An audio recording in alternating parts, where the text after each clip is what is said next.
উনি ইন্তেকাল করেছেন। এই দেশে যখন কোনো পীরের অস্তিত্ব ছিল না, কোনো মাদ্রাসা ছিল না, কোনো খানকা ছিল না, তখন শাহ কারামত আলী জঙ্গি রহমতুল্লাহ এদেশের মানুষের ধুতি খুলে লুঙ্গি দিয়েছেন, মাথা টিকলি মুছে টুপি দিয়েছেন। আর যত পীর মুরিদি সিলসিলা বাংলাদেশে কোনো না কোনো ভাবে তাদের মুরাব্বি শাহ কারামত আলী জঙ্গি। আপনি যেদিক দিয়ে যান, যেই সিলসিলা খুঁজেন, এদেশের প্রাচীন সিলসিলা ফুরফুরা আবু বকর সিদ্দিক রহমতুল্লাহ পীর ছিলেন সুফি ওয়েস আলী ফতে আলী বর্তমানে। ওনার পীর ছিলেন নূর মোহাম্মদ নিজামপুরি। নূর মোহাম্মদ নিজামপুরি আর কারামত আলী জঙ্গি রহমতুল্লাহ ছিলেন পীর ভাই।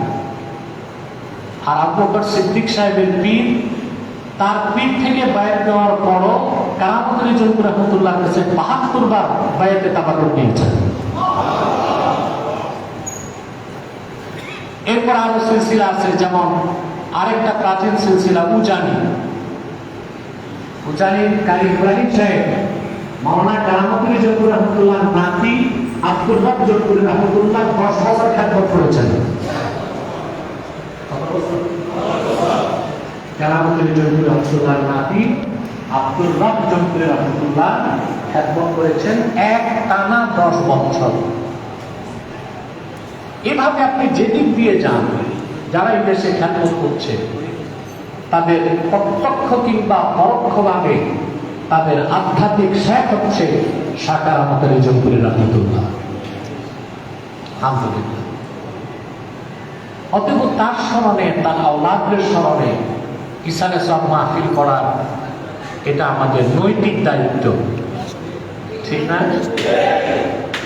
আসুন আজকে ইসলামের কিছু পরিচয় আমরা নিব, কারণ আমাদের মধ্যে এখন ইসলামের বিপক্ষে চক্রান্ত চলছে দুভাবে।